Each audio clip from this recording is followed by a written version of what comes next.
کۆنترین بنەماڵەکان ئەو عائیلانەی کە مەشهور بوون لە ناو قەیسەری چێ بوون؟ ئەوانە بنەماڵی سەلەبی ئەحمەد سەلەبی وانە ئەوانە ملکەکانیش ئیوان بوو. هیوان بووە.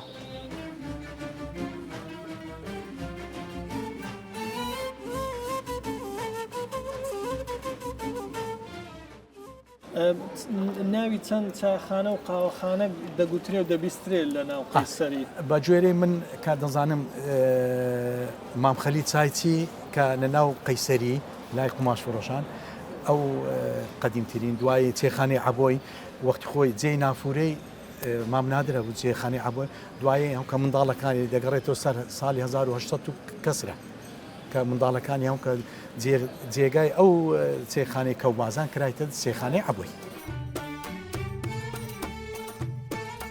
کۆنترین بنەماڵەکان چێ بوون لە ناو قەیسەری؟ مەسەڵەن بنەماڵەی فڵان و ئیشەکانیان یان ئیشەکان چۆن دەناسرانەوە، کەسەکان چۆن دەناسرانەوە؟ خۆزارم ئەمە هەبوو بەزاز و عەتار و بە جۆرەی پیشەکان ناو دەکرا. ئێستا ئەمە لەو قەیسەری گەورەین ئێستا کە داهاتێ ژوورەوە لەو لە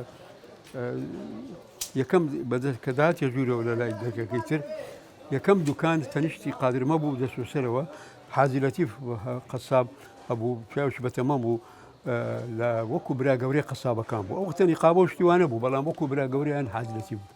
تەنیشتی ئەو حاجێتەها ئەوش هەر قەساب بوو. تەنیشت حاجێتە عەباس غەفور و محەممەد غەفور دوو برا بوون ئەوانیش هەر قەساب بوون. تر ئەوجا دوکان خەڵکی هەبوو لە دەرەوە.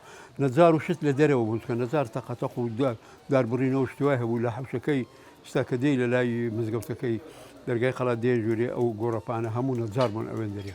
ئاسنگرەکان لەجای بوون ئاسنگرەکان ئاسن کوتانیان نەبوو دەنگی ئاسن کوتانیان ئاسنیان سۆر دەکردەوە لە ناو وەکو فڕنی دانرا بوو. هەمووی دەستیانی کاسبکاری بوو کاری دەستی و خەیات ینی ئەوەی زولدورەکان کەمیان هەبوون ئەوانەی چاکەت و پانتۆڵ بدرێنێن زۆر درەنگ پەیدا بوو لە هەولێر کورتە کوشەڕواڵ کەوێ و چاکەت ئەوانە دەدورە.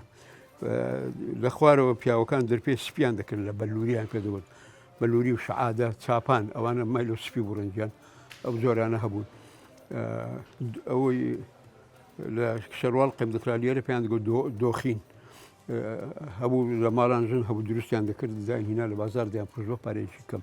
ئەو شتانە پیشەکان هەمووی خزمەتی کۆمەلگای دەکرد هەموو شتی سادە و ئاسان بوون. ئەو کارگە و شتیوان نەبوو. کارگای ئەحمەد چەلەبی هەبوو کارگەی هینە مەسەلا یەکەم کەس بوو کە لە هەولێر کارگەی پێیان گۆ بوس بەفر ئەو قالبە گەورەیە ئەو داینا یەکەم کەس بوو لە هەولێری ئەحمەد چەلەبی ئەوەی دانا. ئەو شتانە بەرەبەرە ئێستاوان شاریش ئێستاگەر بەراورد بکەی لەگەڵ پێش 10 ساڵ 15 ساڵ 20 ساڵی گۆڕانکاری زۆر گەورە هەیە لەوانەیە 10 ساڵی تر شتیوا هەیە ئێستاکە هەیە نایبینی شتی زۆر تازەتر دێتە گۆڕی گۆڕانکاری لە ژیان لە هەموو وڵاتێ لە هەموو دنیا هەیە.